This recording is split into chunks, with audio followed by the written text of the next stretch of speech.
নমস্কার বন্ধুরা, আমি আর বাবু চলে এসেছি সন্ধ্যাবেলা রুমালি রুটি কিনতে। কিন্তু 8:30 না বাজলে ওরা করেই দেবে না বলছে। আর তো আমার বাড়ি গিয়ে আবার আসাটা সম্ভব না, তাই একটু বসেই পড়লাম। আর বাবু অনেকক্ষণ থেকে বায়না করছে যে পকোড়া খাবো, পকোড়া নিয়ে বাড়ি যেতে বলছে। আমি তখন বললাম যে এত তো দেরি হয়েই যাবে, তাই ওখানে বসেই একটা খেয়ে নে।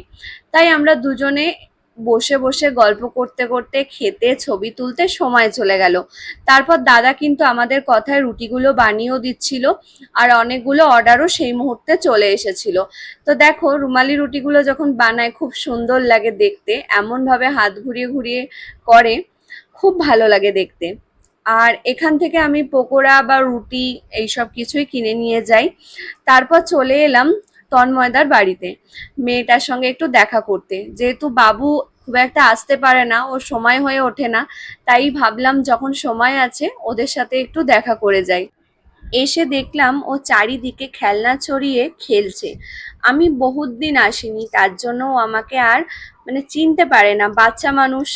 আর এখন দেখছি আমার বাবুকে খুব খেলার জন্য টানাটানি করছে, ও যা করছে ও তাই করছে, ওকে হামি দিতে যাচ্ছে, অনেক কিছু করছে। আর আমার বাবুও ওর স্কুলের পড়া করতে হবে বলে তাড়াতাড়ি করছে।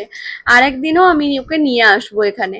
আর দেখো, বাবু যখন চলে যাচ্ছে ও কিন্তু নেমে আসছে আমাদের সাথে আসবে বলে, বা বাবুকে হামি খাচ্ছে, বাবুর সাথে খেলতে চাইছে। বাবুকে কিন্তু ও অনেকটা ছোটর পর থেকে এই দেখলো, যার জন্য ও খুব আনন্দ লাগছে।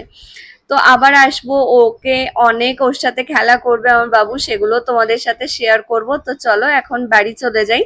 তো বাড়ি এলাম, এসে মাংসটা একটু গরম করে বাপিকে খেতে দিচ্ছি। আর যেহেতু বললাম রুমালি রুটি এনেছি, আর এটা হচ্ছে ক্যালভার্ট মুরগি। আর এই মাংসটা কিন্তু খুব খেতে দারুণ হয়েছিল।